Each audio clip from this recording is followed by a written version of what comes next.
Can you name the war that claimed the most American casualties? It wasn't World War II or World War I. It was our own Civil War.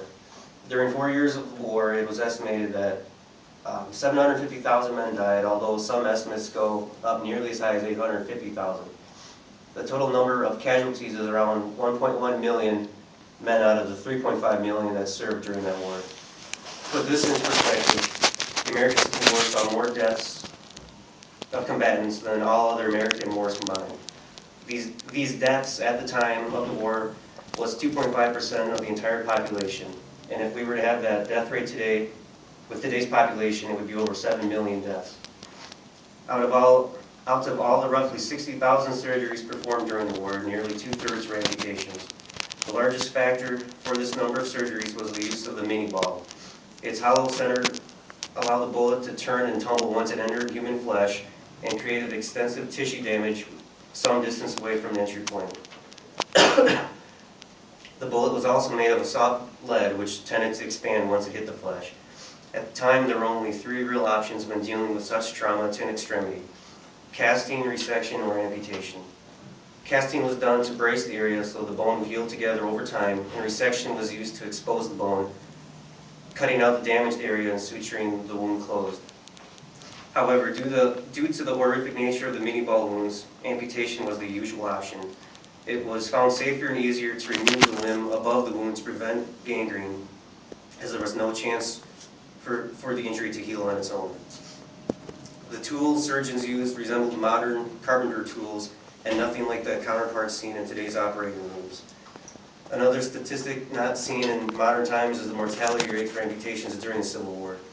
83% for a lower extremity and 24% for an upper extremity. When a soldier was brought up to a field hospital, the surgeon used his finger to probe the area and inspect the wound to see if there was any significant bleeding or damaged bone, and then if there was, they'd usually amputate it. The tourniquet was applied above the wound and an incision was made around the entire extremity down to the bone. A bone saw was then used to finish transecting the limb. The surgeon would smooth out the end of the bone to prevent complications or interfering with the skin. Blood vessels were tied off with silk or cotton, and the flap of skin would be pulled around the wound and sutured, leaving a small drainage hole. The goal for surgeons was speed. There were many more amputations to do, and a proficient surgeon could amputate a limb in just 10 minutes. Due to this insurgency and lack of knowledge about infection control, surgeons would often not wash off tools between patients. Dropping items on the floor was no reason to discard them, and doctors had no gloves to use while probing inside a soldier's wound. Before the advent of anesthesia, the most common way to dull the sensation was to receive large dosages of alcohol and opium and hope for a quick operation. This did little to dull the pain, and many people were used to hold down the patient through the horrific ordeal. Ether is a naturally occurring molecule known to man for thousands of years, but it wasn't first used as an anesthetic until October 16, 1846.